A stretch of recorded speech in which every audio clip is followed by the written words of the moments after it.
Really, the big thing they're going to look at is can you win? Can a Reform Party candidate win?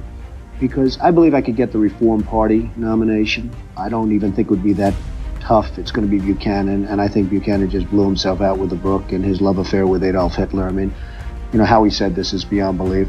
What do you see as the biggest problem with the Reform Party right now? Well, you've got David Duke just joined, a bigot, a racist, a problem. I mean, this is not exactly the people you want in your party.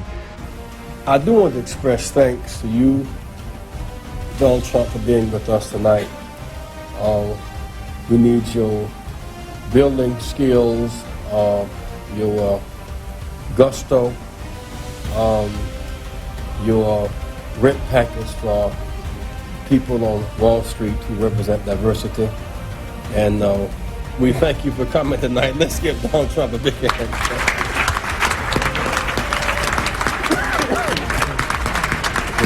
A big hand for Donald Trump. I now want to bring forth a friend. When we opened this Wall Street project and we talked about it, he gave us space at 40 Wall Street, which was to make a statement about our having a presence there. In terms of reaching out and being inclusive, he's done that too. And created for many people a comfort zone when I ran for the presidency in 84 and 88.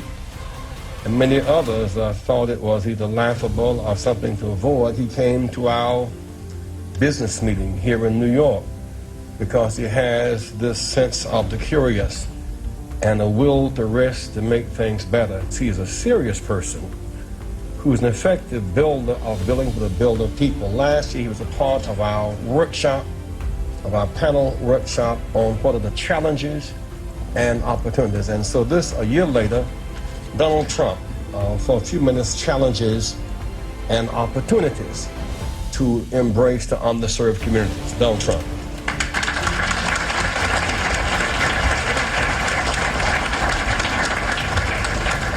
I will tell you, a large percentage of the people, and especially in construction, that are building these great jobs are black and minorities, and I'm very proud of it. We have close to 25%, and I think the number's going up, and they do a great job. There are no better builders than we have in New York, and a big percentage of that is black and minority folk. I like Donald Trump, you know? Donald Trump stood up for me when they talked bad about me, and people said, what do you think about this convicted rapist? Said he was for you. He sponsored, he said, he accepted my, vouching for it. He accepted that and said, Mike is my friend, and I respected that. I've talked to a number of black entrepreneurs who back in the late 80s and 90s, early 90s, were trying to get financing. They couldn't. Somebody told them to go check with Donald Trump. So they come back and tell me they got a loan from Donald Trump. He gave them a term loan. Show up with the interest and the principal, one check. But they had to go see him personally. They independently relate this tale that when they saw him, he said, this what you supposed to pay me? This our agreement? I said, yeah. And then tore the check up, shook their hands, and congratulations. Now run your business. And he's amenable to listening to people who did not vote for him. He listened to you. You told me in commercial break that you all were in there for a long time.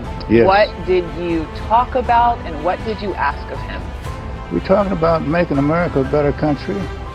We talked about the poor people. We talked about African American people. We talked about education, getting rid of violence, dealing with economic development realistically, and how to work together. You were like the first African American to come out and meet with Donald Trump. How do you think he has done so far? Has he lived up to anything that you guys talked about? Well, I mean, as far as doing what he promised me he'd do, he's doing it. What was that? You know, I'm working with HUD. Yeah. I'm gonna get some housing for underprivileged people. We're gonna set up some centers around the country. I've met with HUD. It's going really well. God willing, it'll work out. He's keeping his word to what he said he would do. So there's been follow-up. Yeah, absolutely. Historically, black colleges and universities are incredibly important institutions. woven into the fabric of our history, just about like no other. Church is very important, right? Yes, that's right. Colleges and universities. Come here. My defender, he's on With this executive order, we will make HBCUs a priority in the White House, an absolute priority. All right.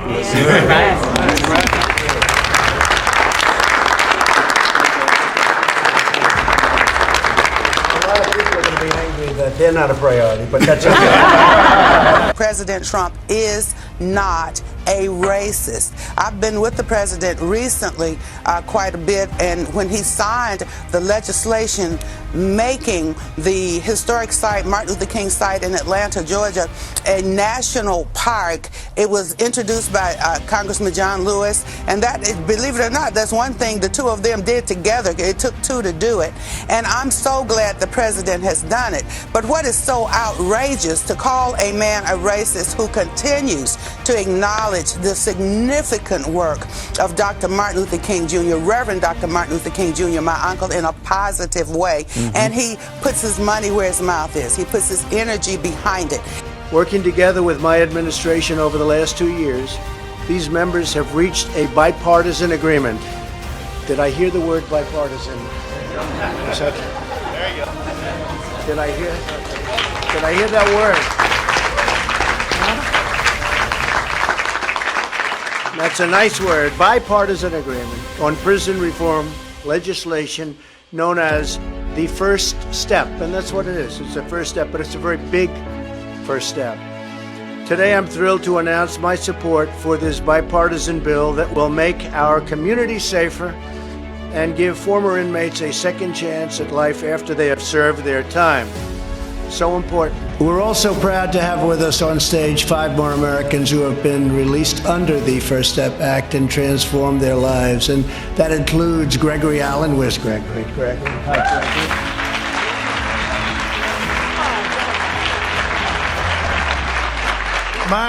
Mine is real short. 2 months ago, I was in a prison cell, and I'm in the White House. Let's continue to make America great again.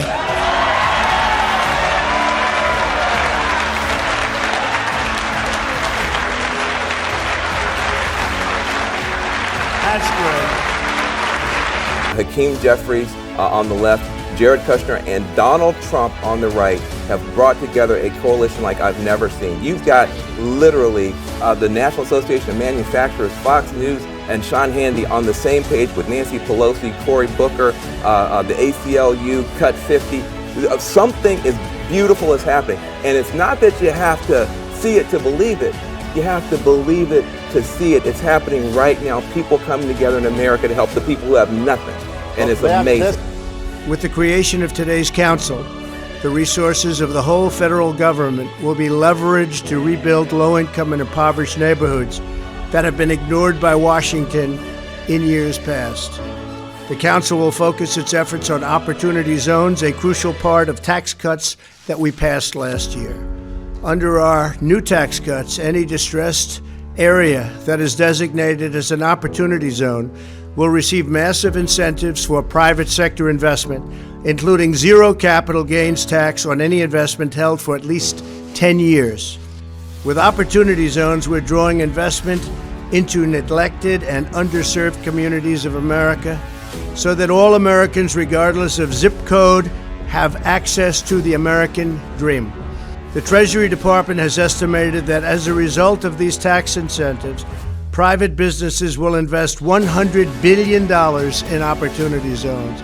Today, we are also proud to be joined by one of America's most admired business leaders, the co-founder of the television network BET, Bob Johnson. Bob, please. Just recently, your Department of Labor signed a historic document that created something called auto portability. Auto portability is designed to reduce retirement leakage among low-income 401k account holders who tend to cash out. And Mr. President, you should know this, 60% of African American and Hispanic Americans cash out of their 401k account. When this program, the policy that Secretary Costa initiated along with my company, is implemented, along with the big financial record keepers, the Fidelities, the Vanguards. This program will put close to $800 billion back in the retirement pockets of minority Americans. So I just want to applaud you for that. A great-grandmother gets a second chance at freedom after President Trump commutes her life sentence. Alice Marie Johnson served 21 years for a nonviolent first-time drug charge. Johnson shared an emotional reunion with her family after walking out of an Alabama prison yesterday. Thank you, President Trump, for really seeing me, not just looking at some data about my crime, but actually looking at the person who I have become now and having faith that I deserve a second chance in life. I just say thank you I came for this in mercy. here about 9 years ago and snuck in the building and just started occupying one of the empty rooms in here. By the time our housekeeper noticed I was here the next day, she called the manager and they called the New York City police.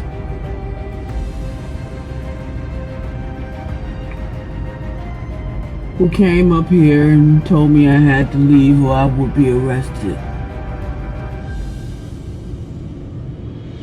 When I told them I would not go, they contacted Mr. Trump over the phone, and he came down here. Instead of him evicting me off the property, he said that I can stay. And it's been 8 years I've been here. Not only did he not evict me off the property, he makes sure that I get 3 meals a day, by room service, and that I get a delivery of fresh flowers every week. If it weren't for him, I'd be homeless, I'd be dead right now. I'd be in the street. You know, people say, well, what could anybody do as president? The one man could turn this country around. The one proper president could turn this country around. I firmly believe that. You are only 34. I know there's a lot of things that you possibly can do in the years ahead. Why wouldn't you dedicate yourself to public service? Because I think it's a very mean life. I would love and I would dedicate my life to this country.